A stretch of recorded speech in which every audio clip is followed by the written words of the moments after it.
جی اس وقت ہم عصر کی نماز پڑھ کے نکلے ہیں مسجد میں سے، تو ہمارے جو گمت والی مسجد میں تو ہمارے ساتھ حاجی صفدر صاحب موجود ہیں، ان سے بات کرتے ہیں۔ تو حدیث میں آپ کو بتا دوں کہ عصر کی نماز کے بارے میں آپ صلی اللہ علیہ وسلم نے فرمایا جس کی عصر کی نماز ضائع ہوگی نا تو سمجھ لیں کہ اس کا سب کچھ ضائع ہو گیا۔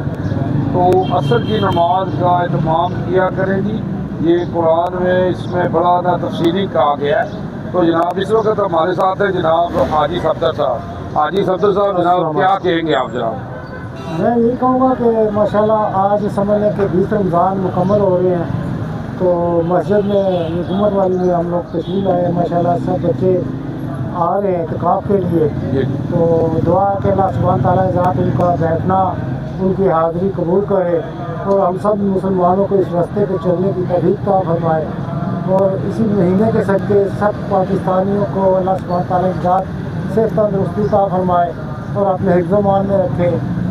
ٹھیک ہے جی، باقی اللہ سبحانہ تعالیٰ کی ذات آپ سب کو شاہ رمضان کے صدقے اچھے سے اچھے کام کرنے کی توفیق عطا فرمائے، اور اللہ سبحانہ تعالیٰ کی ذات سے میری دعا ہے کہ اللہ سبحانہ تعالیٰ کی ذات اس رمضان کے صدقے ہمارے ملک کے حالات اچھے ہو جائیں تاکہ جو مسلمان ہیں یہ سکون سے زندگی گزار سکیں۔ السلام علیکم۔ جی میں کہوں گا جی کہ یہاں پہ ہمیں چاہیے کہ یہ دیکھیں نا، یہ صرف نماز یہ جو ہے نا رمضان میں نہیں ہے، نماز ہم پہ فرض ہے۔ نبی پاک صلی اللہ علیہ وسلم نے فرمایا کہ جو نماز چھوڑ رہا ہے وہ کفر کر رہا ہے، تو نماز کی پابندی کریں جی۔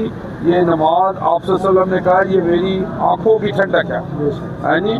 تو یہ ہمیں چاہیے کہ دیکھیں جی ہم بڑے نعرے لگاتے ہیں کہ ہم عاشق رسول ہیں، اور ہمیں چاہیے کہ ہم اکثر ہے نا ہم کہتے ہیں نا کہ یعنی جان بھی جو قربان ہے تو ہمیں چاہیے کہ ہم نماز کی پابندی کریں۔ تو یہ ہمارے لیے جناب یہ زبردست ہے جی۔